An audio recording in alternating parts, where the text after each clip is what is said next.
caller do we have with us? You mean me? I'm just a guy. You're hiding out. We are. There we are. There's so many people here, it's hard for us to find ourselves. We're used to 3 or 4 screens when we do the Zoom stuff. What Right, hey, course are folks, you I think taking that we'll- only has 3 or 4 screens? Hey, Rose, how are you? Who is it? It's Sophia. Hi. Hi, I should Sophia. probably, How are change my you? name on here. Good. I think we'll go ahead and get started as people trickle in. Hopefully the little pinging noise isn't too annoying as people pop in. That's the only thing I like to be aware of. Also, I realized that I started my dishwasher about an hour ago and it takes a little while. So if you hear it running in the background, it's just my old dishwasher. We give it patience, you know, we coax her along. So just ignore her if you hear her in the background. That's my dishwasher.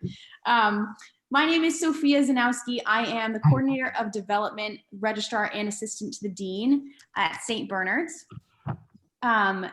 And I'm here to kind of kick us off tonight for this Words with Wine with Heather. So because I'm unique in that I have a couple titles at St. Bernard's, so I do a lot. So I did want to mention just a couple things and give some introductions, talk about who we are before we start this event. I am coordinator of development, so I wanted to thank anyone who donated at the time of registration, even though it was optional. It's very much appreciated. 2020 has obviously thrown us a lot of interesting challenges, but we are really weathering the storm thanks in a large part to the generosity of people like you.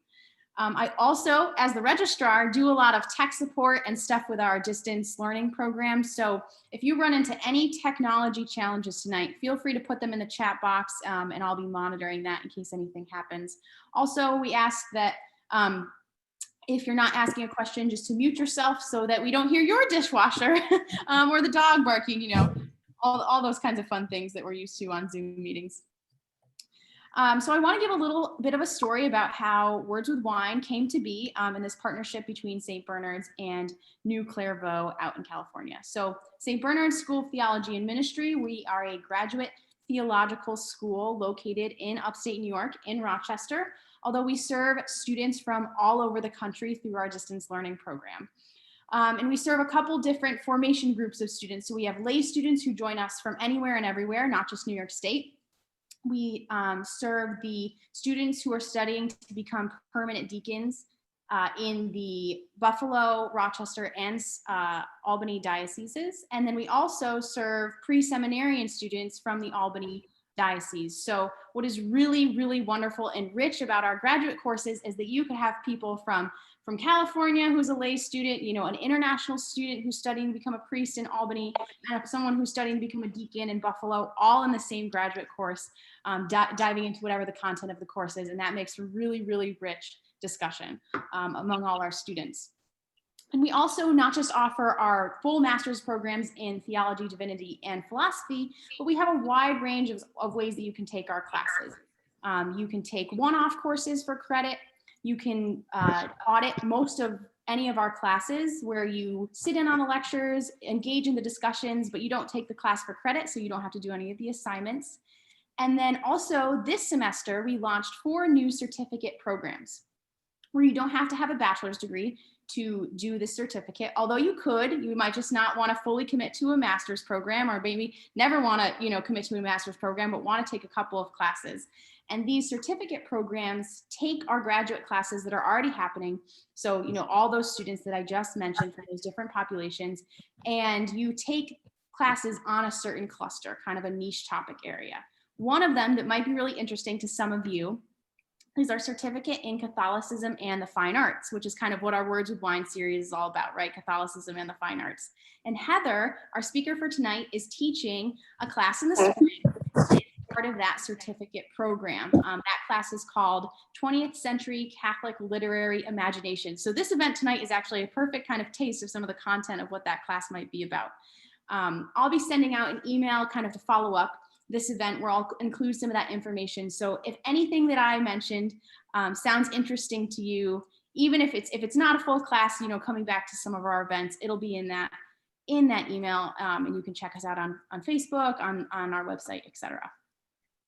Now so we're half of Words with Wine, St. Bernard's. Then the other half is New Clairvaux, which is a vineyard out in California. Now, our namesake is St. Bernard of Clairvaux. So he was a Cistercian monk from the 11th century. So obviously we share, some name, Clairvaux, St. Bernard of Clairvaux, but we also share in our missions. So this is a vineyard led by Cistercian Trappist monks out in California. If you know anything about Cistercian religious communities, you know that they dedicate their lives to prayer and labor. And the way that they kind of live out that mission is by ensuring that whatever product they're producing is of the highest quality. And each kind of religious Trappist community throughout the country and the world chooses a different product. In this case, at New Clairvaux Vineyard, it's wine. Obviously, it's a vineyard. And I love this little description they have on their website that kind of sums up who they are. It says, in a small, dusty town of Vina, California, a 5th-generation winemaker and a community of Trappist Cistercian monks create handcrafted, award-winning wines with a focus on quality and sustainability. And I just love that because it starts in a small, dusty town, and I feel like we can all picture a small, dusty town that we know. Just so happens that in this small, dusty town, there's monks who make wine, and what's better than that, right?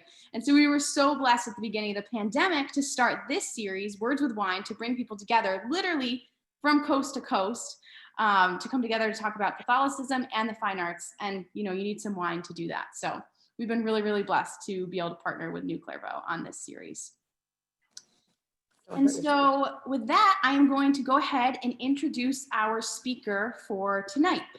Each Words with Wine, if you've been to any in the past, kind of focus on a different aspect of fine arts. We've talked about music, we've talked about film. Tonight, we're going to talk, obviously, about the short novel.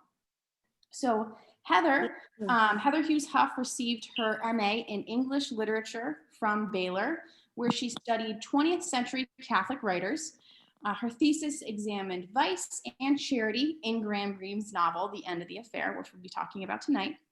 She's been a professional editor and writer for 10 years. She previously served as the assistant editor of the ecumenical quarterly called Christian Reflection, a series in faith and ethics, which was published by the Institute for Faith and Learning at Baylor. And she was also the executive director of Sauce Magazine, which is a culinary production in St. Louis. As I mentioned before, she'll be teaching as an adjunct for us this upcoming spring semester in a course entitled 20th Century Catholic Literary Imagination. And so now I'm going to go ahead and turn it over to her to take it away. Adjunct. Everything boy. Unmute myself. Yeah. Hello. I am going to share my screen really quickly. Hopefully this works.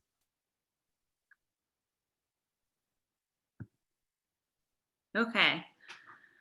Thank you very much for that warm welcome. I noticed some people have their mics unmuted, so if you're speaking, we can hear you. I just wanted to remind people of that. We're going to have some discussion towards the end of this, and I would love for you guys to participate then, but until then, it's probably a good idea to stay muted so we don't have an echo.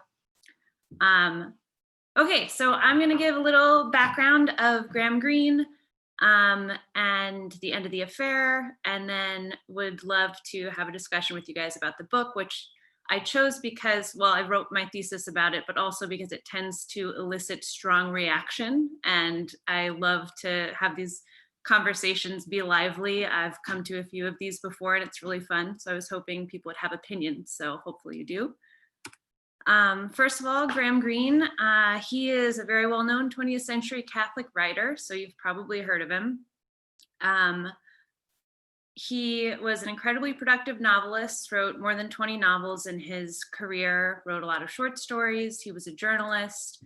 He wrote plays. He was a travel writer. He sort of did a little bit of everything. And he had lots of his books were made into movies, and he wrote a lot of the screenplays as well. So you may have seen some of those.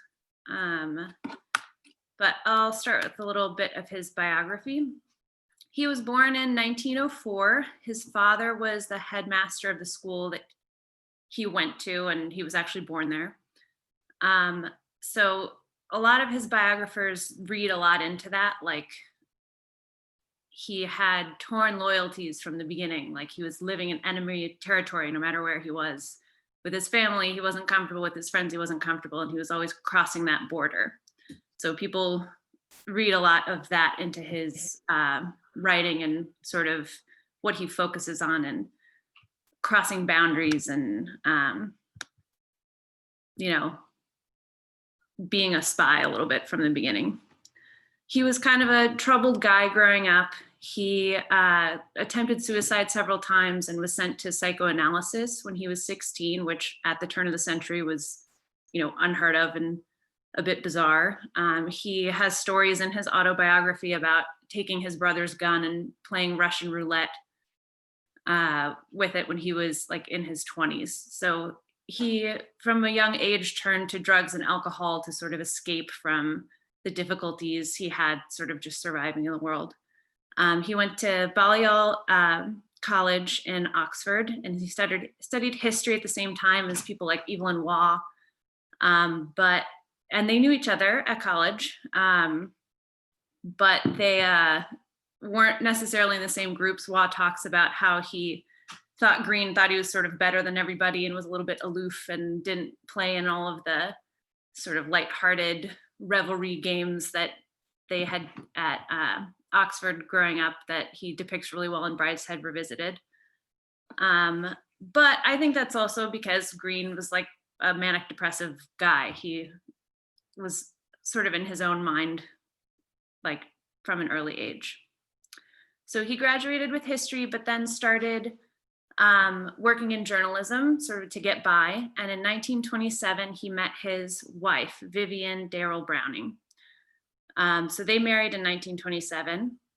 And he was also the reason that he got into Catholicism. She wrote into the Nottingham Journal where he was working as a journalist and corrected some of his writings that had mentioned teachings of the church. So he was immediately interested in this like uppity woman who had confronted him with his own mistakes and became interested in the church's teaching because of her. Sorry, my slides are stuck. Okay, so that's them on their wedding day. And this quote is from his autobiography, A Sort of Life.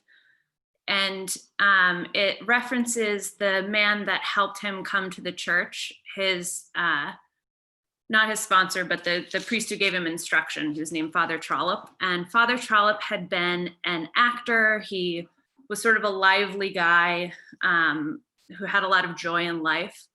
But as time went on, he would give up the sort of indulgences that he had, though he loved cigars, and eventually he gave them up and sort of pursuing a more ascetic lifestyle because of his love of God. And watching that happen and hearing the story from him, Greene was wary, which is an interesting reaction. So this quote is about his own experience. It was some weeks before he told me a story, and it came like a warning hand placed on my shoulder. He's talking about Father Trollope. See the danger of going too far. That was the menace his story contained. Be very careful. Keep well within your depth. There are dangerous currents out at sea which could sweep you anywhere. Father Trollope had been swept a very long way out, but the turbulent sea had not finished with him yet.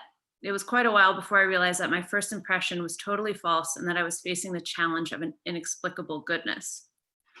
So I pulled this quote because I feel like it's very relevant to the end of the affair and the perspective of Bendrix, which we'll get into in a little bit. But from the beginning, Greene was very attracted to the faith.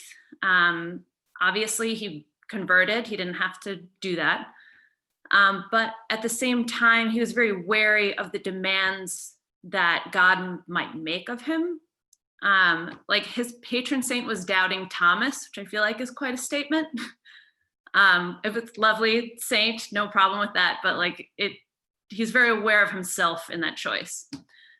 So he's always been focused on sin and this sort of like hesitancy, the difficulty that faith requires and an unwillingness to totally go all the way in. So he's always been focused on sin a little bit, even when he was very attracted to the faith. And at the same time, he's, for a new convert, making some interesting choices. He slept with prostitutes the entire time that he was engaged to this beautiful Catholic young lady. He's very troubled guy. And I think probably a sex addict, but that is not something he was diagnosed with. So, right after he got married, he wrote his first novel. In 1929, The Man Within was published, which meant that he could sort of lay off the journalism. He didn't have to make as much money, and he could really focus on writing. He wrote around one novel every year, every 1 to 2 years, he started publishing. And in the beginning, he divided up his novels between entertainments and true novels, which to him meant like entertainments were mass appeal books. They were sort of like popular thrillers, like spy novels, and there's always, it's very noir. So this is a still from The Third Man, which he wrote the screenplay for and was based on one of his books. He's very well known for this noir quality, where everything's very seedy. It's sort of focused on the underbelly of cities, and his world is a place where good men do bad things, and you're like forced into these impossible decisions, and people, have to get by however they can. So this is called Greenland with the E. This is a very common term among his readers, which I think is really funny. So the top two are from The Third Man. Those are stills from that movie. And then the bottom are stills from The Fallen Idol, which is a screenplay that he wrote based on one of his own short stories. And he actually was nominated for an Academy Award for his screenplay writing on that. If anybody went to my husband's Words with Wine, he did one on Fellini, an Italian movie maker, and one of the films that he mentioned in his Words with Wine was nominated the same year that this Fallen Idol. So that is a piece of very personal and uninteresting trivia that I enjoyed, so I shared with you. So that was 1950. Anyway, Greenland, betrayal, deception, evil. There's sort of this erotic element of like seductive darkness where you sort of want to do the bad thing, but you're not a bad guy. So that's Greenland, and that sort of goes through both his entertainments and his novels. And he later did away with that distinction, but I thought it was fun. And he's always, it's a good term to remember because he's always been a very popular writer. And his journalism tilt makes him very easy to read, as you may have noticed in The End of the Affair, or if you're familiar with his other works. He's got short sentences, the action really moves along. There's a reason he's a good screenplay writer. All of his novels are very cinematic, like the narrator is a camera lens and you're like watching the action happen, which makes him very fun to read, in my opinion. He's writing about a novel a year, and to get all of this material, he's also traveling a ton. He went to Mexico, he went to Liberia, he went to the Congo, he went to Haiti, he went to Cuba, he went to Vietnam. And in all of his travels, he's a meticulous sort of observer of human life. So obviously, if you're familiar with The Power and the Glory, that's based very strongly on his experiences in Mexico and things that he witnessed there. He also wrote a book called Lawless Roads that was directly about his experience in Mexico. The Burnt Out Case takes place in the Congo, where he went. The Comedians takes place in Haiti, where he also went. So all of his travels sort of show up in really particular ways in his books. And some of the things, like some of the small details, are just direct observations of things that he saw visiting places of conflict, visiting like far-flung lands. So what we're focused on and what I am most familiar with are his 4 Catholic novels, which he is very well known for. That's Brighton Rock, The Power and the Glory, The Heart of the Matter, and his final Catholic novel, which is we're going to talk about tonight, The End of the Affair.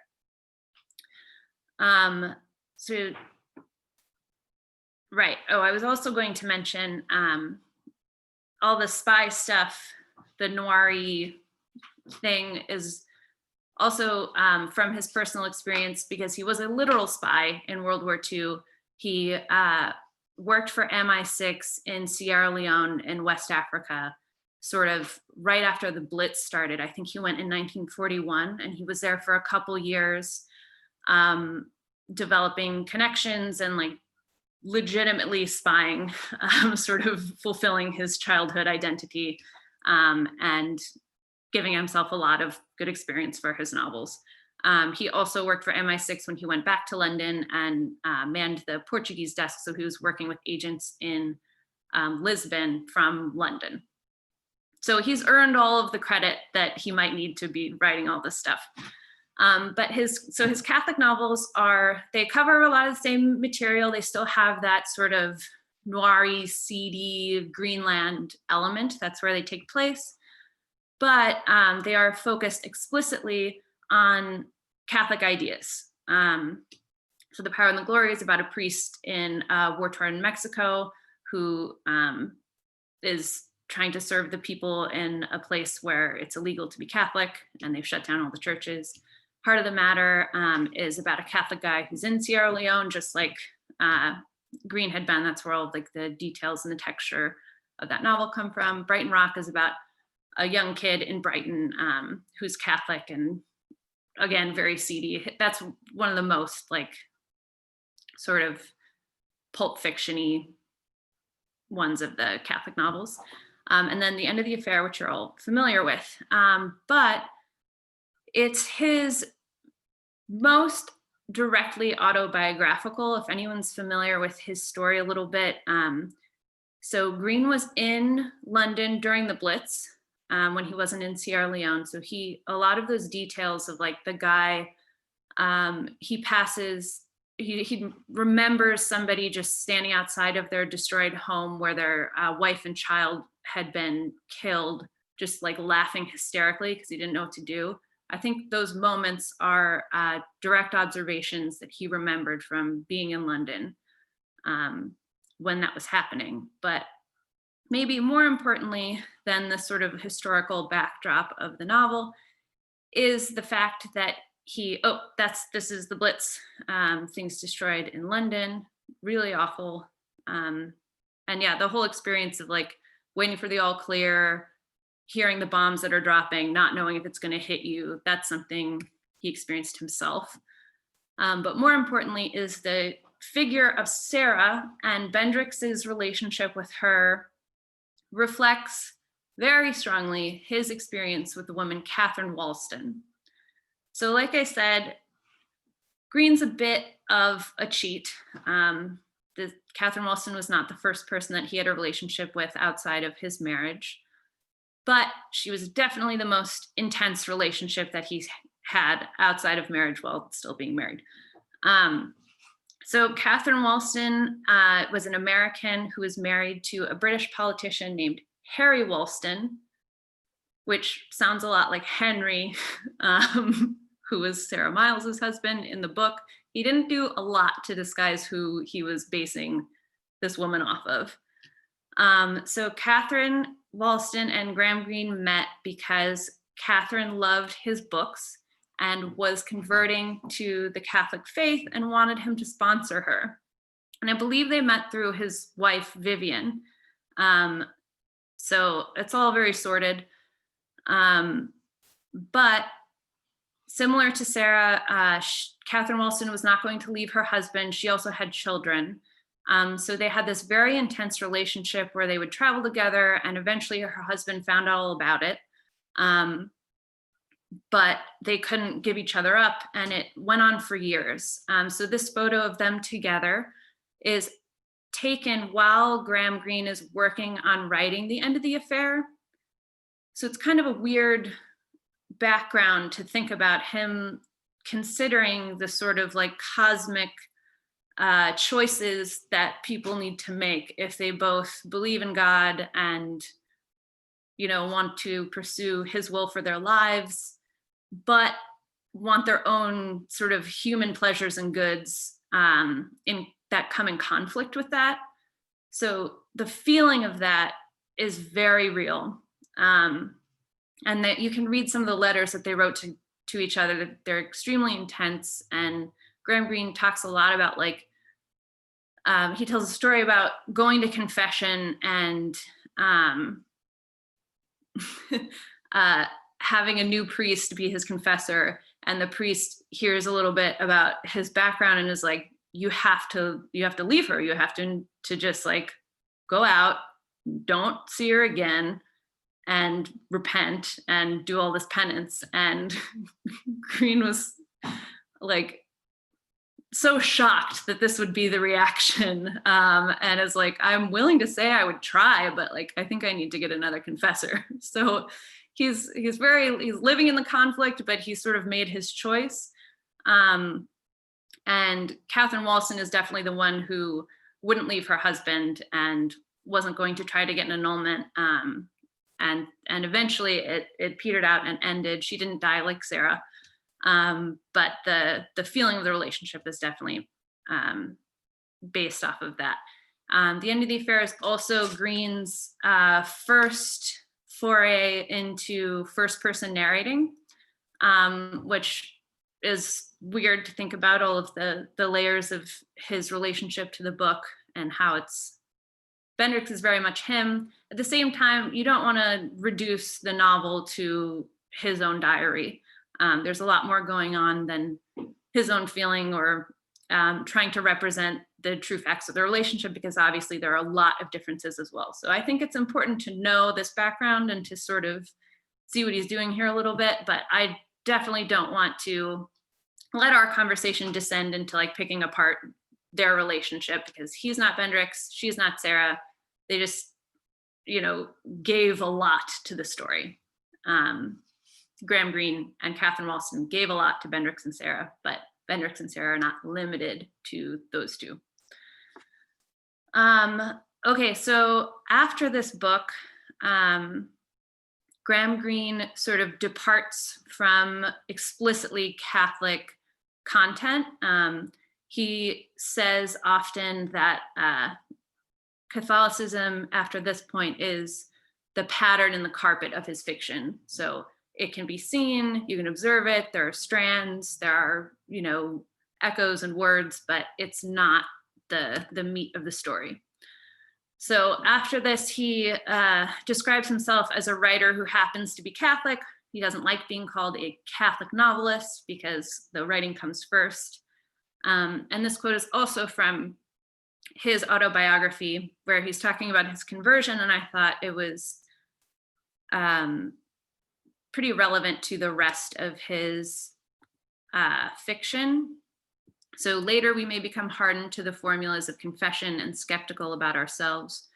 We may only half intend to keep the promises we make until continual failure or the circumstances of our private life finally make it impossible to make any promises at all.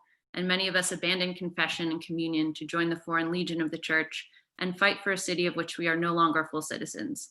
But in the first confession, a convert really believes in his own promises. I carried mine down with me like heavy stones into an empty corner of the cathedral. So after this point in his life, Graham Greene isn't trying too hard to stick within the confines of the church's teaching. His fictions turn extremely political. Like I said, he goes to all these areas of conflict in the world. And his focus isn't exclusively on faith. But that doesn't mean that he converted in bad faith or that he wasn't ever touched by the content in his Catholic novels. So all of this background, to me, makes reading his Catholic novels really fascinating, because you can kind of see where he's headed. but at the same time, and you see like Greenland, you see all the seedy stuff, you see this focus on sin that's a little too much, and the noir elements that sort of like go over the top.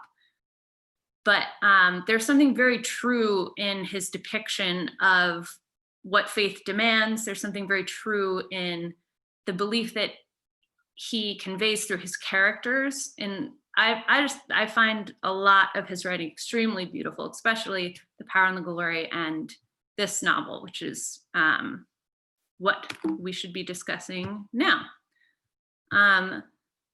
So when The End of the Affair came out, Graham Greene's face was on the cover of Time magazine, and you can't read it because it's too small, but the caption I've typed out for us says, "Adultery can lead to sainthood," which is their take on The End of the Affair, which I would say is not totally accurate, but might be a good jumping off point for our conversation. So before we totally leap in, I have a few questions for everybody. I was wondering if someone would like to summarize the plot of the novel for people who may have read it a while ago or who didn't have time to read it before this conversation. And I've been talking a lot, so I thought I'd give somebody else a chance. I don't know, can you guys raise your hands or maybe just unmute yourself and start talking if you'd care to?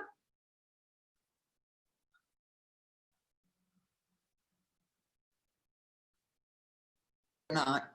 No, that's has to do with how we. Oh, okay. Gotcha. On this. Sorry, I'm clueless. So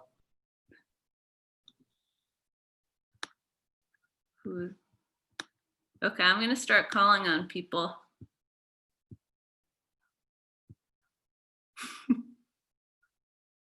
I'm on mute. Go ahead. I will venture. I'll say that this is probably my favorite novel of all time. That's great. And I've read it. I know it pretty well. And in a way, I can't leave it alone. So I'm kind of. I mean, I like Graham Greene, and I haven't read everything of Graham Greene's. I've read a bit, but it's hard for me to read anything else. Even the other Catholic novels are difficult for me to read after this one. Well, it sounds like you're the person to summarize the plot really quickly. Can you? Well, it's to summarize the plot is kind of funny, since the timing of it is very interesting in the plot. The time that he tells it, the time that the things occur.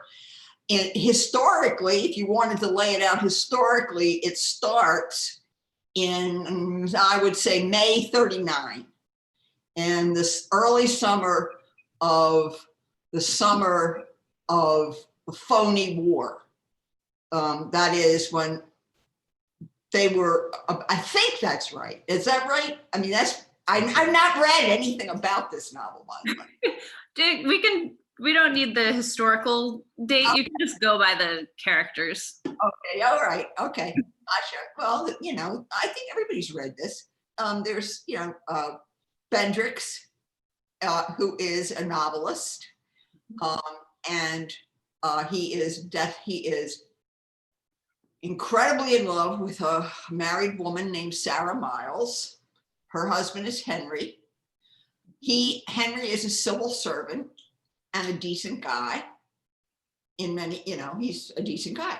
And Bendrix has a few problems with love.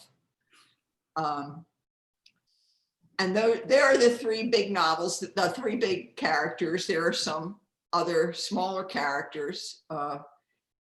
And what Bendrix does is after he and Sarah have been apart for about 18 months, she's left him, or she's refused to see him. She stopped seeing him because during the night they were together, during the night of the buzz bombs in London, and he goes down the stairs in his apartment on the south side of the Common, and a buzz bomb hits the next house, and it blows out a lot of the bottom of the house. And anyway, she runs down naked, and he is under, she can't see him. Turns out he's under the door. He's under the door, the front door, which has been blown in. It's big and heavy. She can't move it. She takes his hand, and she is convinced that he's dead. She knows he is dead. So she goes back upstairs, falls on her knees, and prays. I'll do anything. I'll do anything. I'll even believe in you. But that's not big enough. I'll give him up. I'll give him up. Well, then he walks in the door. So, and she gives him up.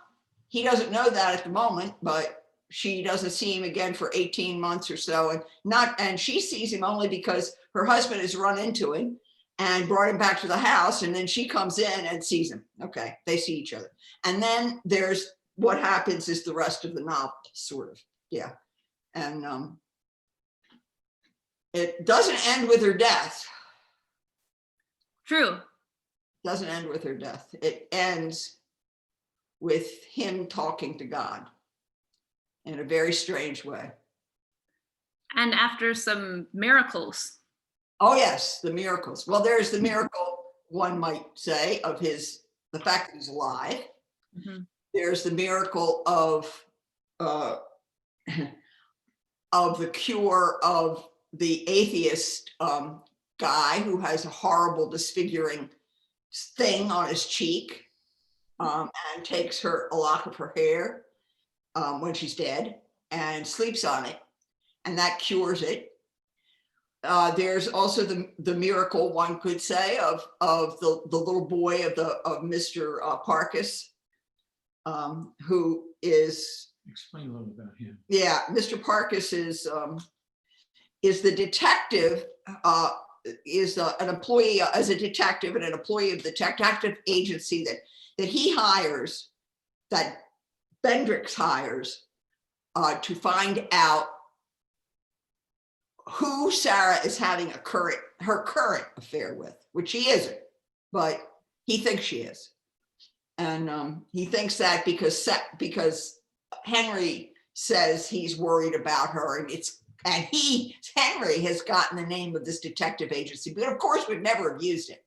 So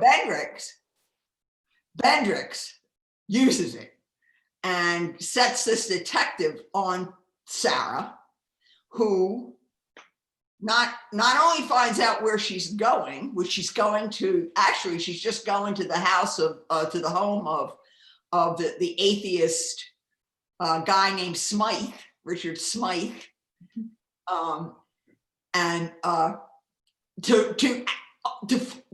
So he can persuade her that there is no God. So because if he persuades her there is no God, she's released from this ridiculous vow, which she can't really believe. She can't completely, totally believe in God, but she does, but she doesn't, but she does. So anyway. So that, and then there's the last miracle, I guess, is the one where the detective's Parkes's son, little son, I don't know, he's gone 12. He's 12 years old, and like a clock, and he's very sick. He's his appendix. It sounds like to me his appendix is ruptured, something like that, and. He has been given a book of Sarah's when Sarah was a little girl. There's this little trove of books she had from when she was a little girl. In this book is an inscription that she wrote when she was maybe about this little boy's age, or maybe young, probably younger. Yeah.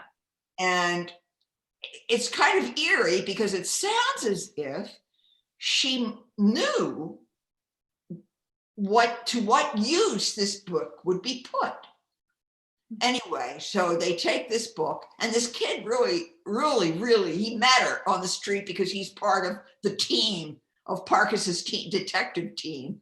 And so he met her, and he really liked her, Parkes says. He talked a lot about her. And everybody seems to be always impressed with Sarah. Mm-hmm. Sarah's easy to love, I think. She's easy to love, at least for men. It's not really love. Unlike Hendrix. Yeah.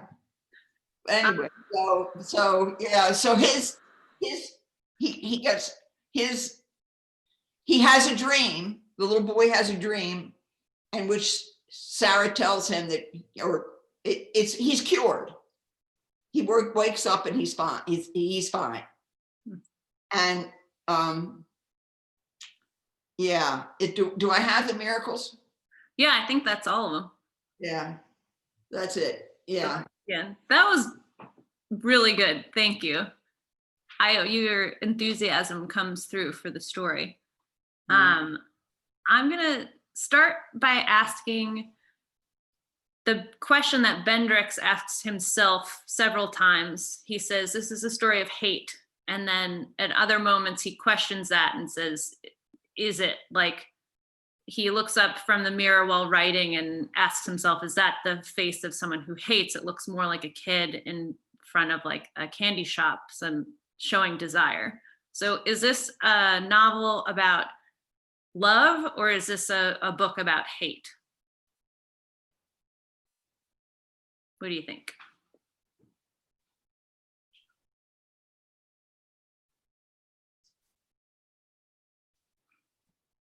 Could it be define about hate. self-loathing? So it's about loathing, and then somebody else said, do you think it's about hate? No, how do you I said- define hate? Oh, that's a great question too. I think that there's several layers in the book. Like, he says this is a story of jealousy, and then as if it's like all him. And then there are other moments where he talks about the devil at work in his mind. So sorry, that's peripheral to the question of what kind of hate, but what kind of hate, how would you define it? How do you characterize Bendrix? I feel that he's pretty obsessed with her, and I guess in his own way he loves her, but when you think of what love is, desiring the best for the other person, he doesn't really, in my opinion, desire what's best for her. He more desires what's best for him. Yeah. Well, and sometimes not even that, right? So you don't buy it when Sarah says, like, he thinks he's hating and he's loving all the time. You don't see that at all? I'm trying to think, because I read this book a couple months ago already. So I'm trying to remember all that. Somebody said to me not too long ago, the opposite of love is not hate. The opposite of love is apathy. And you actually cannot hate unless you also have love. So I think it's his obsession that makes him full of hate, because he can't possess, because love is, like, I think it's Noella said, it's willing the good of the other. And his love isn't really love, it's obsession. And so I think his hate is rooted in the fact that he wants her all to himself. He wants to be good, but he doesn't want to be good. He wants to sort of, he hates this God that's creating all these rules that are making him not be able to possess her. So the love and the hate are kind of like all together. Yeah, well, I love what you said about, like, his desire to possess her makes him hate God,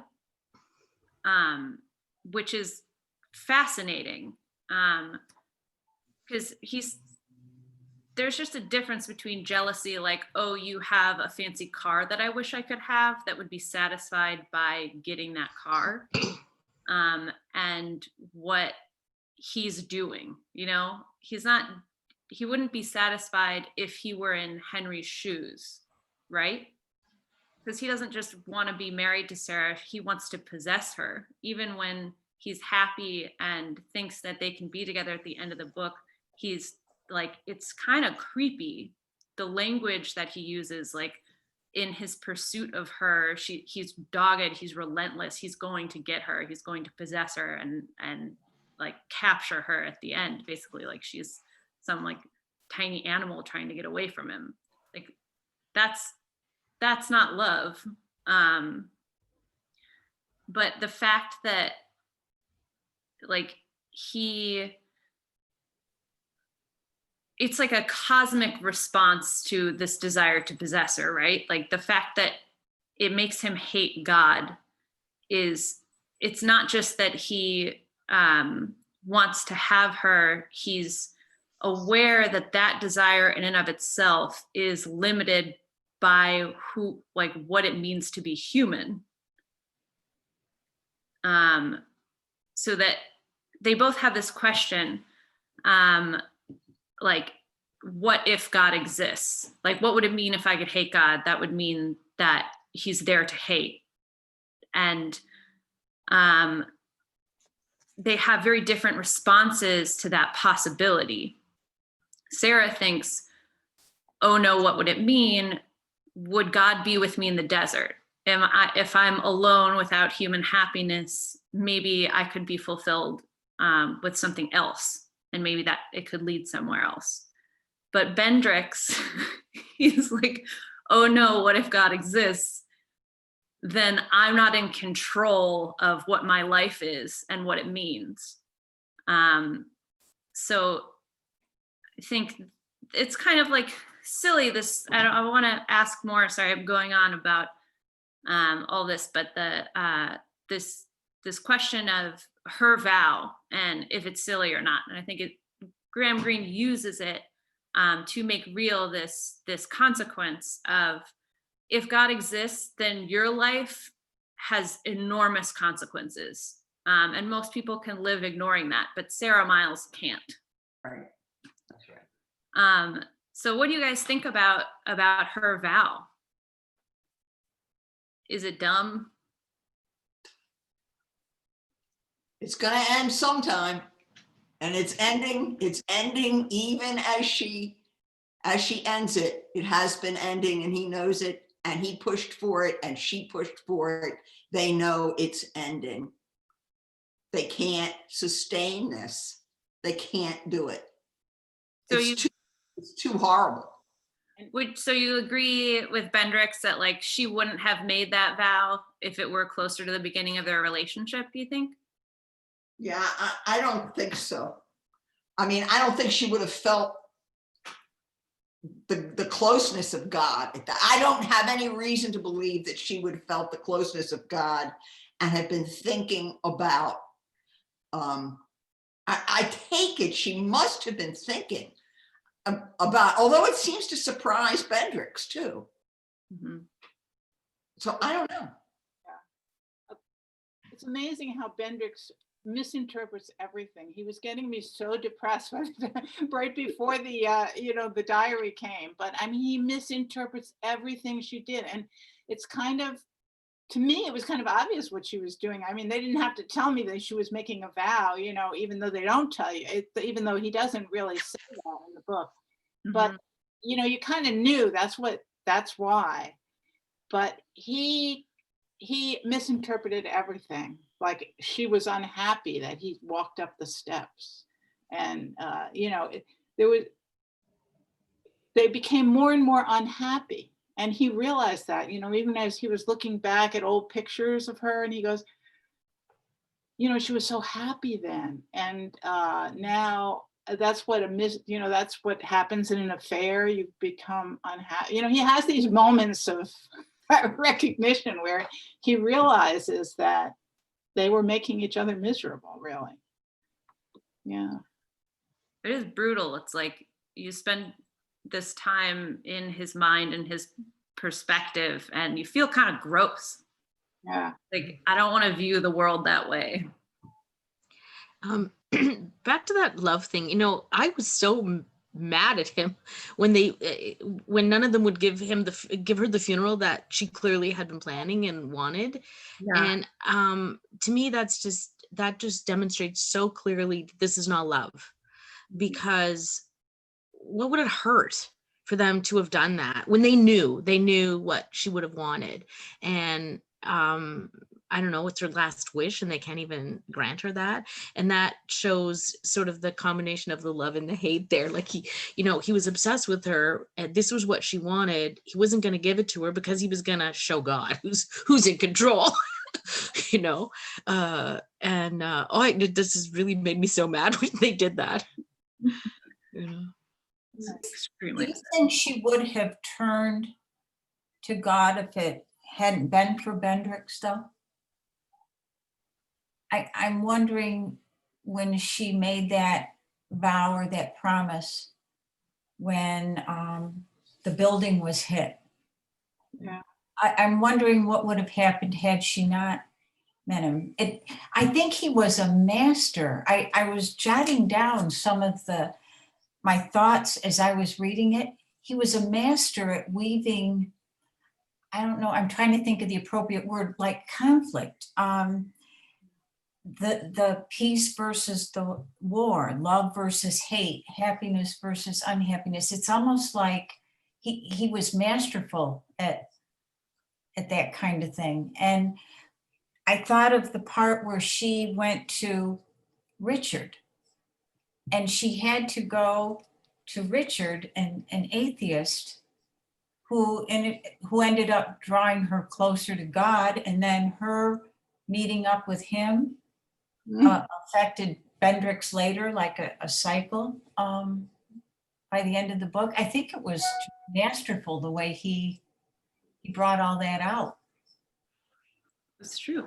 Well, and Sarah says that herself about Bendrix, like cleared the way for God to sort of take that path. He taught her how to love. So the way he did all that, to me, it was brilliant. The way he had you draw you into that, and it just seemed like I don't know. Is it conflict that you would say? It's like opposites that. Conflict's a great word for it. Okay. Yeah. That's great. I like. Oh, Charles, go ahead. No, You go. You go. No. Go ahead.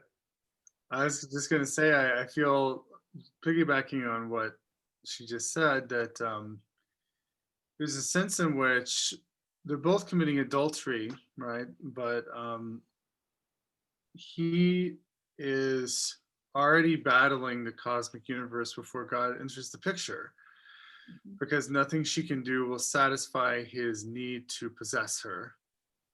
And even in the moments where they have a whole day together, they could be totally fine. Her heart is totally there. She's free. She's herself. She's right. She loves him. She enjoys being with him.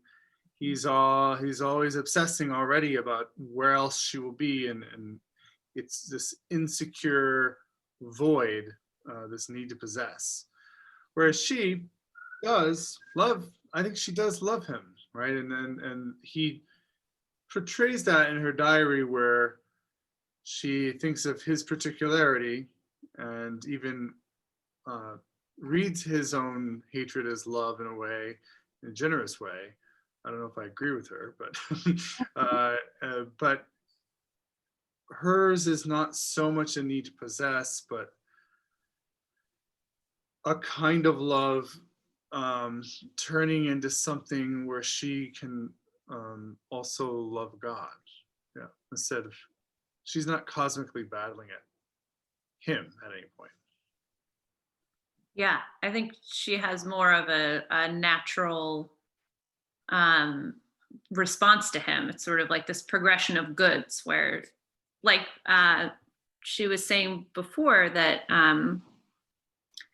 her heart was prepared to love God by loving Bendrix because she had a more natural response versus his, which triggered his awareness of his own like existential limitation. But I want to hear what Marco was going to say. No, well, I have many contradictory thoughts on the book. I read the book this summer, and I don't remember it well, but thank you for the presentation, by the way. It was wonderful. Going back to the question whether this book is about love, or if the characters truly love, whether Bendrix truly loves, I always found that the conclusion is a bit of, it's kind of contradictory, it's ambiguous. I don't really trust what Bendrix says in the conclusion, because he keeps saying that he hates God, and he hates God. I hate you. You took her away, blah, blah, blah, blah, blah. And also the conclusion, the very last line, is, oh God, you've done enough. You've robbed me of enough. I'm not too tired. I'm too tired and old to learn to love. Leave me alone forever. Right. Which seems very much like the conclusion of a writer, because this of a novelist, you know, he's writing his own story and he's therefore telling some lies, because this conclusion is in stark contrast with the new friendship that is born with Henry, which is really what strikes me at the end of the book. And it's also what strikes me, he clearly doesn't love properly Sarah. And although I think it's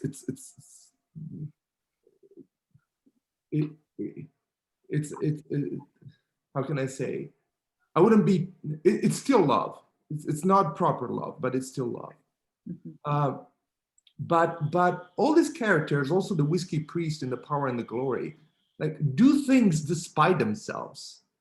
So Sarah starts performing miracles, but she decided, but despite herself, like, well, she dies, but you know, she gave her life for her mister. So she was cheating on her husband. It's not that she gave her life for, like, you know, dying children in Africa.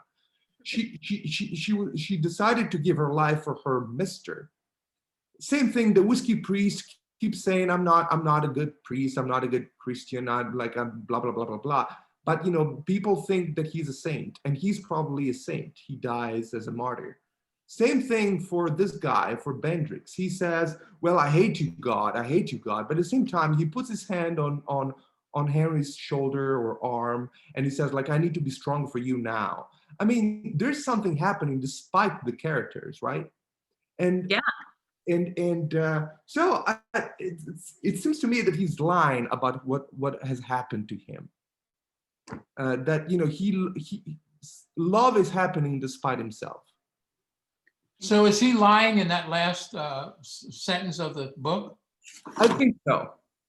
Well, I don't know. Like, I would say maybe not lying. So maybe he's not lying in the sense that that's not what he's psychologically going through.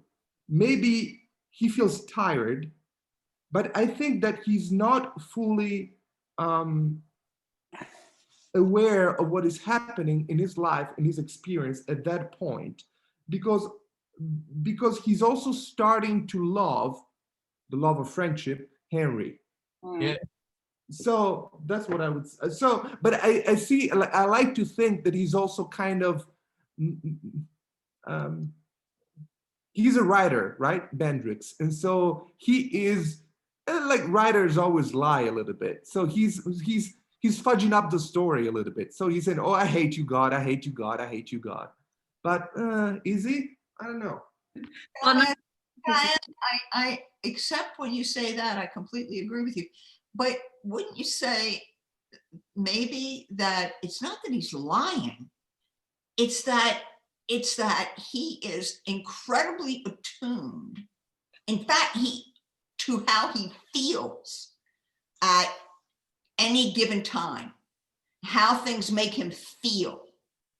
And he is so in touch with that it's in a way it's very childlike.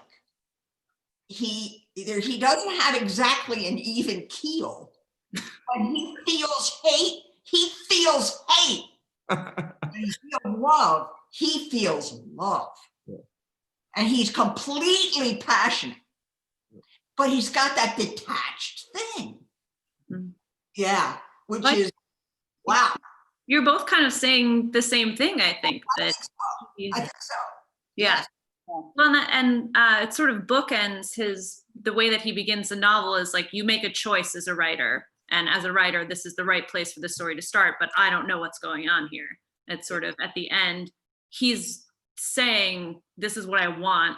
Like you said, this is how I feel in a very childish way, in a very petulant, childish way. Leave me alone. Right. Well, and that's, I was reminded reading this for the 100th time or whatever to prepare for this, that, you know, we're called to have a childlike faith, and there's more than one way that can look. you're exactly right that he's like a child where, it takes a child to believe in God, but it also kids say like, let me do it, like my turn. And his whole life is that feeling where it's like the threat of God's existence limits what he can control and what he can decide he is and what he can decide will make him happy, like Sarah. God's existence throws that out the window.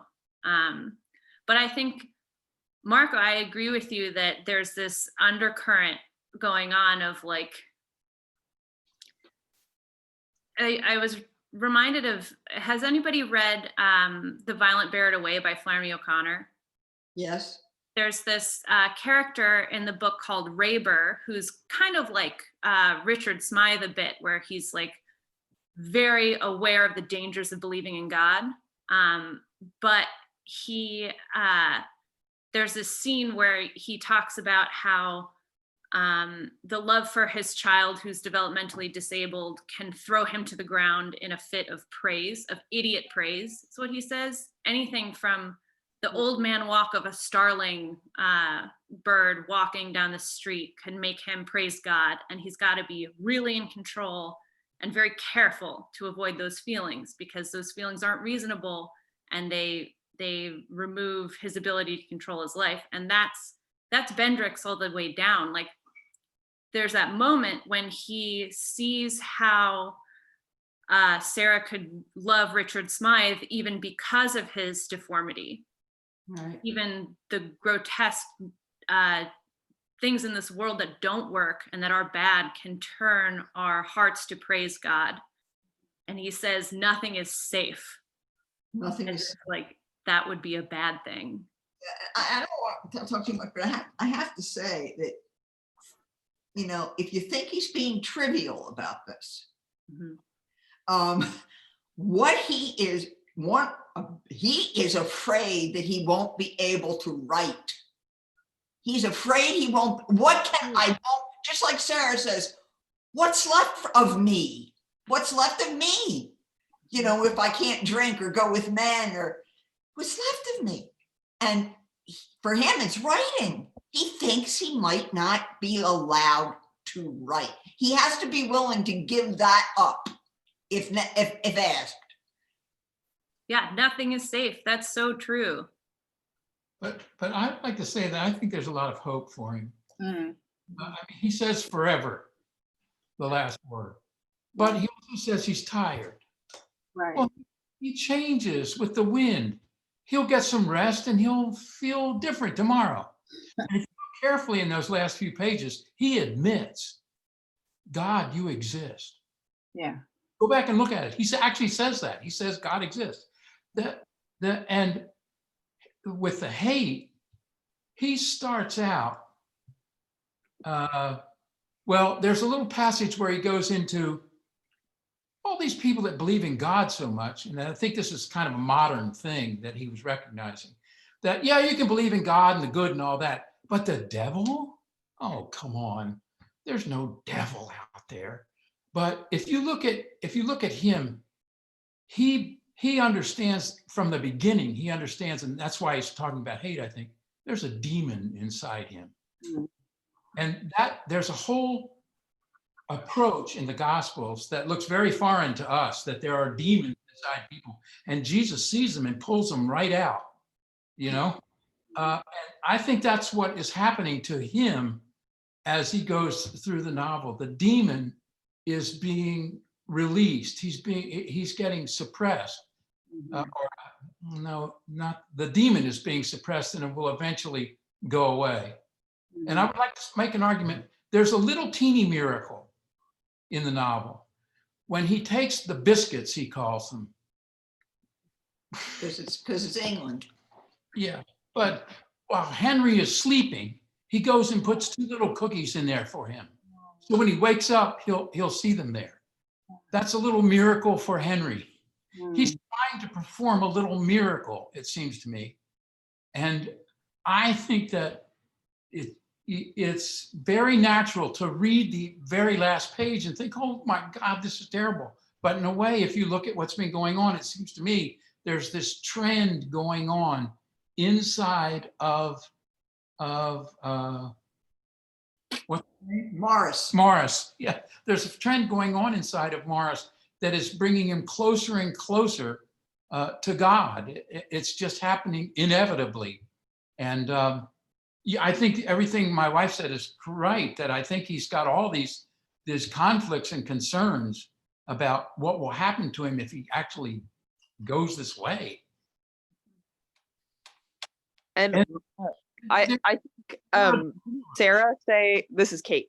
I didn't Sarah say earlier in the novel that she was tired and like she was sort of tired of fighting, and Yeah. so that like that ending line where he says that he's tired, it kind of makes me think like this is start of his journey of acceptance of God, because he's been struggling with these cosmic forces for the whole book and he's kind of tired of what he's been doing. Yeah, the Hound of Heaven is about to catch him. He's slowing down. Yeah. I had a question. I haven't read the book, but very intrigued by all your comments. I was wondering about Father Trollope. Mhm. Is he one of the cast of characters? No, he was just someone from Graham Greene's own background. But there is a Father Crompton at the end who comes in and tries to let Henry and Bendrix know that Sarah would have wanted a Catholic burial. Well, the reason I asked it is because a trollop is usually a woman of ill repute. And I was wondering if in the style of Charles Dickens, he names some of his characters so that you would know something about them. So I'm happy to know that Father Trollope is a real life priest. Unfortunately, that's just his name. I'll be sure to read the book now that I have some pointers on how to get a hold of it, but very interesting. I'm glad to hear it. It was also interesting how Sarah was baptized and didn't know it, and yet she was so attracted to Catholicism. I thought that was an interesting detail. I loved the Other miracle. her mother said she hoped it would take like an inoculation, like a vaccine. Yeah. And then Bendrix later says like an infection, or Henry says it's like an infection, something you can't get rid of. Yeah. Funny. I mean, one might say that's another miracle, right? Yeah. Yeah, no, I think so. I think later some people thought he was a little too heavy-handed with that like planted magic. I was one of those readers. I thought it was too heavy-handed. I'm loving this discussion because I extremely disliked this book. So tell us why you didn't like it. Well, we have some people who are going to try to convert you, it sounds like. Yes, apparently. I don't know if other people in this group have also read some Chesterton, but I also generally strongly dislike Chesterton, which I know a lot of my friends like say Saint Chesterton, preemptively, and I'm very much against that. But anyway, I think maybe because coming into this, I knew he was a Catholic novelist. I've read The Power and the Glory, and I absolutely loved it. It all seemed very heavy-handed, very trite to me. The whole conception, the whole book. And I also, as a writer myself, I felt like very much of the book was tell, not show. And so they always talk about how good Sarah is and how much everyone loves her, but I'm never shown a reason why, or like shown Sarah doing anything. And maybe that's just because the book was from Bendrix's perspective. But I felt that the book had a lot of weaknesses from my point of view as a believable work of fiction. And then just all the miracles at the end, like it just increased my distaste, like all the way through. Like I thought maybe it could have like a whisper of, an eyelash of grace. And maybe, so I very much like Evelyn Waugh. I love Brideshead Revisited. even Marilyn Robinson, who's not Catholic, but is a Christian author. I feel like she has an eyelash of grace, and this one was just so heavy-handed to me. I don't. Talk to somebody who believes in lords. You know, there's a lot of that in Catholicism. Believes in what? Lords, or any take a miracle. I don't take, take something. You know, there's awful lot of that in Catholicism. I do like that he just goes for it, you know? Yeah. But I understand what Kate, it's Kate. Yeah, I'm Kate. And I guess there was just a smugness to the book, I felt, that made the entire thing distasteful. And it reminds me of the smugness I find in Chesterton, that like he knows what's right, and so he's going to write the opposite and then like turn it on its head, and he's like thinks he's so clever, and it just drives me up the wall. I want to throw the book. Well, I think it is interesting, like knowing more about his background, and did that change how you saw what he was doing at all, or like his perspective in writing it? Because I guess so. I thought he was writing this conflicted character, and I guess I'm a little more sympathetic to this novel, knowing that he was going through a lot of these conflicts himself. I think in starting the novel, I had no doubt whatsoever that the man had affairs himself. Like that was not a surprise to me. But and actually, I don't completely disagree with the tagline that Time used. Adultery can lead to sainthood, because there's I can't remember what I'm thinking of this quote from. Oh, sorry, one moment. It's bedtime here with my 2-year-old. But there's something about like that. Oh no, it must be in The Power and the Glory that he says like venial sins can keep us from God more than mortal sins in his mind. And I really think that's the case, that like if you think I'm a pretty good person, you know, I go to confession, you know, once a month or whatever, I feel like if you commit some extremely large sin that you can't pretend you're a good person anymore in your own mind, I think it just shatters that self-conception, and then you can actually find grace in the mercy of Jesus. And like it's happened in my own life, and it's just burst forth grace into my life. And so like, not that we should sin such that grace should abound, but that's definitely been the case for me. you need to know you need it, kind of. Yeah. Mm-hmm. I see that with him. I wondered, I just want to pose this question. If anybody found that truth was a theme in here. We talk a lot about hate, but I found that there was a lot about him talking about truth, faith, and also suffering. We haven't really talked about that at all. Yeah, those are huge themes. I'm glad you brought them up. So how do you see truth coming up through the novel?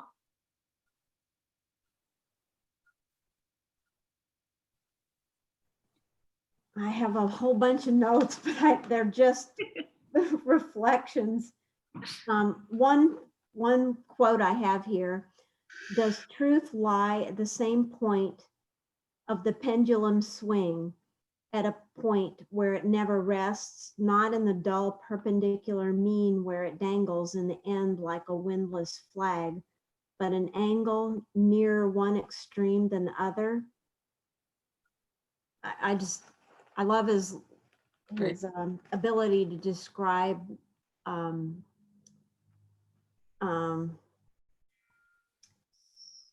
how it just kind of flows into this, our faith, these reflections he brings through. I add next that we have invented the resurrection of the body, a fairy tale we tell each other for comfort. These people love cruelty, Catholics. It's a very materialistic faith, a lot of magic. In the Mass, they still believe in transubstantiation. Do you remember that part? Yeah, that was great. And it's so funny because he immediately says, we don't know what makes people believe in this stuff. maybe maybe it's in their brains, which is like the most materialistic thing a person can say. Well, yeah, then it just the senses of materialist are rather different, right? Right. Because I mean, I think anybody who's not at all Catholic would certainly would not be able to read this book at all. When you're not Christian anyway, would not be able to read this book at all because it's so absurd. Well, and That's an interesting question, actually. Yeah. with the miracles and everything, but I do think there are elements in their relationship, like we've been talking about all of the what's hate, what's love, and this idea of truth that you're bringing up. And I love that quote about the pendulum swing, and if it could only stay at 60 degrees closer to one extreme than the other. It's sort of that motion and stillness, this like complexity of what it means to get at what's true when you're living in this obstructing, confusing world. And we did say that a little bit. The writer's job is to lie, like you're choosing what point to begin at, what to focus on. And is Bendrix lying to himself? And at the end, there is that moment of like, he recognizes, I recognize that I'm overwrought in his response to everything that's happening.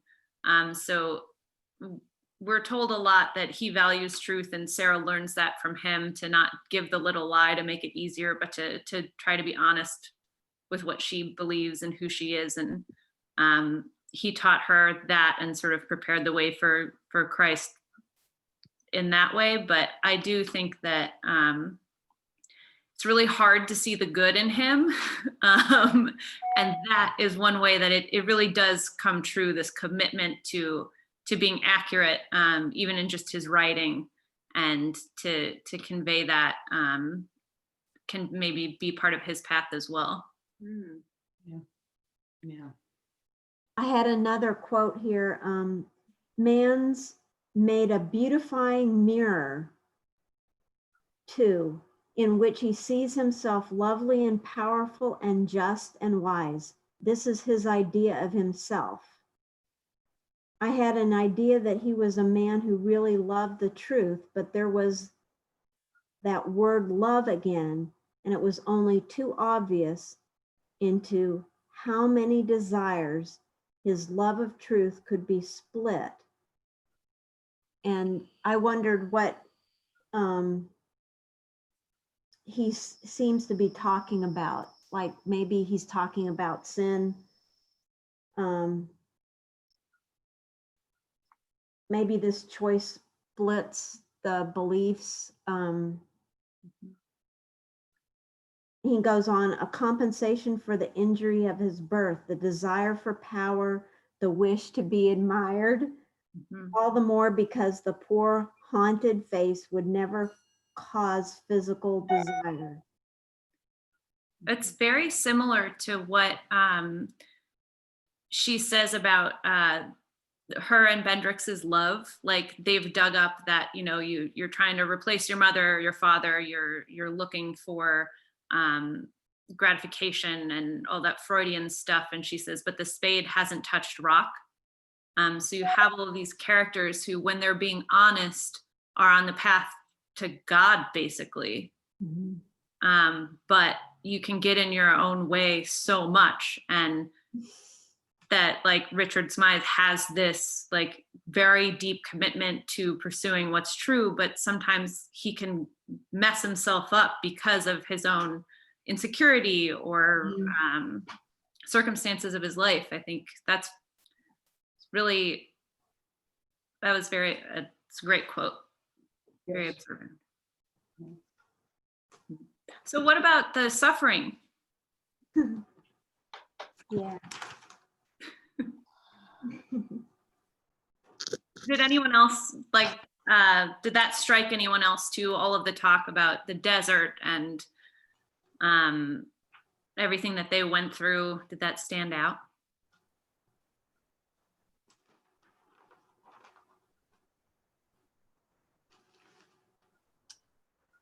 Yeah, in this novel, suffering can be very, I mean, if you believe in the novel, suffering can be ennobling, right? I mean, Sarah's suffering, she suffers, and it ennobles her, brings her closer to God, brings her to love, true, real love of God, it seems, right? But it doesn't do that. My own observation is that it doesn't do that with a whole lot of people. So I don't know what to say about that. In real life as well as the novel. Yeah. Yeah. Also, but what about Henry? I mean, he's such a kind. I don't know. He's a kind. I'd be interested to see what other people thought about Henry, but I felt he really did love Sarah a lot, and I felt that he did suffer, feeling very inadequate, as her husband, almost as if he wanted her to be happy, but he didn't feel like he could make her happy. But her death was, I don't know. It'd be interesting. I'd be interested to hear how other people thought of Henry, what they thought of him. If he loved Sarah, if that was love. I think it was, but there was one time in the beginning where he goes into the room with Henry's room, and he says, well, Henry had everything arranged, and it was just like he never touched it, or he didn't use it. And that was almost like his marriage. Like, he liked Sarah to be around, but he didn't quite know how to relate to her. He couldn't fulfill that relationship in some way. But I think there was a lot of suffering for Henry too. He's ennobled by it, right? Like, we see Bendrix sort of start to take him seriously once he is suffering, when he's not just sort of content in his role and kind of a doofus and unaware of what he doesn't know. Yeah. He shows up like in a strong way when Bendrix comes in with the spy report, and he takes it and throws it in the fire. Yeah. So that was an act of love and a moment of extreme suffering at the same time. Yeah. Morris admires that when he does that. Yeah, that's a real sign of dignity, to just burn it and forget it, Yeah. No, I felt badly in that one part when they were walking back home, and he talked about, was it a promotion or something he was going to get in his job, and he was so proud, telling her, well, wouldn't you love to be called Lady Miles? But thinking that would make her happy. I think he loved her. In his way, he really loved her. I think he was the one that really loved the most kind of purely. Like, he couldn't give what he needed to give. He didn't have that peace, but he, I mean, the fact that he would, befriend Bendrix, Yes. and because Bendrix made her happy, so he befriended him because he knew that they shared something in common. And to be that open to that kind of a relationship because he knew that Bendrix had loved her in his way, I see him as the most loving character in the whole novel. Because it was sort of pure. He wasn't getting anything from that. Well, I guess he did get some support at the end, but Don't you feel he has a kind of missing piece? yeah, he does. But I thought that was kind of pitiable, honestly. Like, I feel like this is too high a praise for him, for Mr. Miles here, because it's like, wow, you are so sad and pitiable that like your only friend is your wife's lover. Like, wow, I feel awful for you, man. But like, he seems not fully mature as an adult man. Like he was missing something that, like, I don't want to say like, that he's on the Asperger's spectrum or something, but like, he does his job, he comes home, he likes to have a wife, but like, he's not a fully mature human.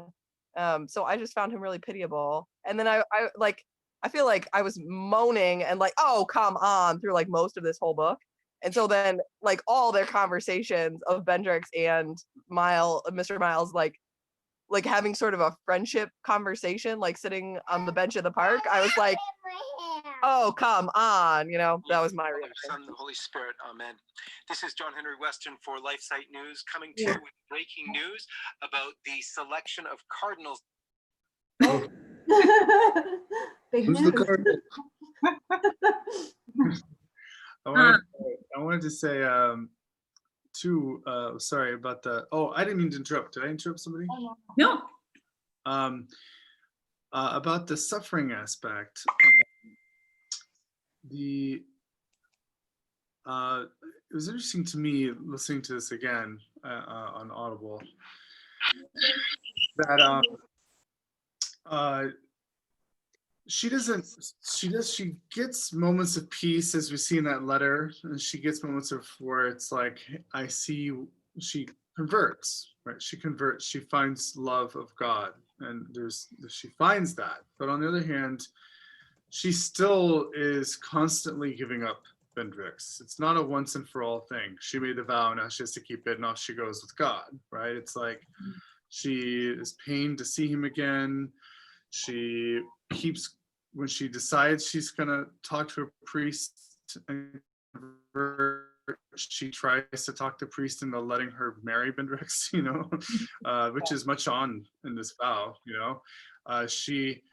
when she meets him in the church, she's not going back to him. She keeps making the decision, but it's not that it's easy for her at any point. And even when she writes the final letter to him before she's about to die, she says, I wish I could go ahead and die. I guess it's too much suffering. So anyway, it was interesting to me that love of God in this vision in Greene's sad world, love of God here didn't lead to happiness for her. It was in a way. It led to a joy despite herself, as Marco was saying, that kept being despite herself a little bit. And I agree that this friendship with Bendrix and Henry is another example of that, where Bendrix doesn't even realize, he's surprised when he asks him to move in, and his goal with Henry is, I must prevent him from getting weird ideas in his head about God. But that's like partly wanting his good in a twisted way.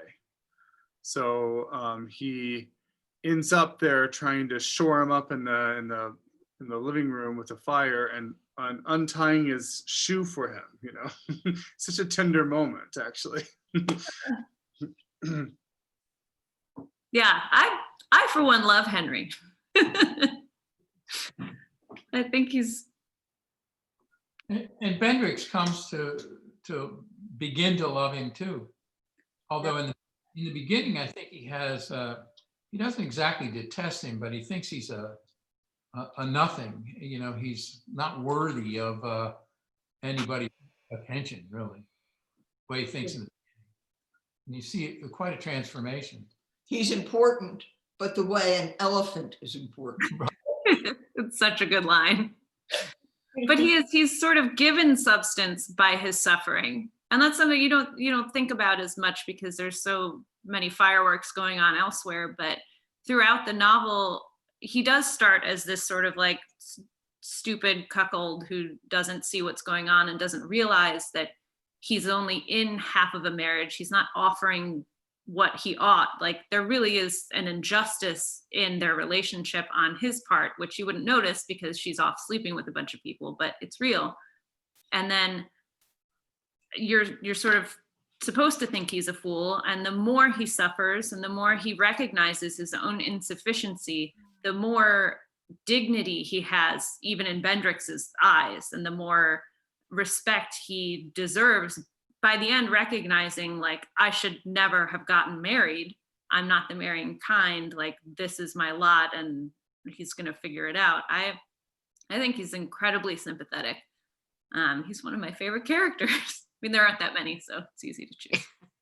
No, I liked him, and I really thought it was big of him to be as forgiving as he was. I mean, I can kind of see it both ways. You know, you can kind of see like, oh, come on, stick up for yourself, buddy. Can you be? But I thought it was very noble. I think he's one of my favorite characters too of the few. There's such sweet moments. Yeah. I don't mean to suggest that because I think he has a missing piece that I didn't love him. Oh no, it wasn't my impression. I mean, I've got plenty of them. So, but he does, but he is a genuinely sweet man. He's a genuinely sweet man. I don't know if then he even when he says I'll try, he stops. Right. Yeah. He can't even say. It's really sad. Yes, extremely sad. I'm perfectly happy going on record saying I don't like him. But I don't really like anyone in this book. I don't sympathize with Kate though, because again, it's not that I dislike Henry, and I don't dislike Bendrix either, but it's just that, again, being an Aristotelian, the virtue is the golden mean. And so Bendrix has a little bit too much, but Henry doesn't have enough. I'm sorry, he doesn't have enough. Well, that's why Sarah needed both of them, I guess. Well, that's why they become that's why it makes me very happy that at the end they become friends. Yeah. Again, I have a very shallow reading of the book, but the way I understand it is that at the end, like God's saying, okay, you both couldn't love a woman. Well, now you're trying to learn love, by loving each other. I love that. I think that's beautiful. I love it. I love it. And I think that is what's happening at the end of the novel. Yeah. And it's only sort of just begun. Yeah, exactly. It ends with a new beginning. Exactly. Yeah. Exactly. Yeah. I compare it to Brideshead too. That Ryder at the end of Brideshead has stepped into a whole new world, and you only get it for like 3 pages at the end. You have to wonder what's going to come beyond that. And I have felt the same way about the end of this novel, that there's something coming that we see on the horizon, but you have to look hard to see it, but it's coming. Yeah. Oh, it's beautiful. I think that is a perfect place to end it. I think we're supposed to finish at 9. So we're a few minutes over, but I'm very glad that we figured out that Bendrix and Henry belong together. Yeah, I find that a very male point of view, that I really looked at too much of Sarah through all this, more of her discernment. So it was nice to hear more of a point of view from you guys. That's great. Yeah, thank you all so much. This is so fun. I had the best time. Yeah, thank you, Heather. Thank you. Yeah, it really was really fun. It was such a great thing to be able to talk about this book. Thank you very much. It's an excellent book. Thanks, everyone. Yeah, Have a thanks. great night. Be on the lookout for some of our other stuff coming from St. Bernard's. Thank you all. Great discussion. And thanks, Heather. Thanks for the intro, Sophia. Bye, Rose. Bye. Hi, Rose.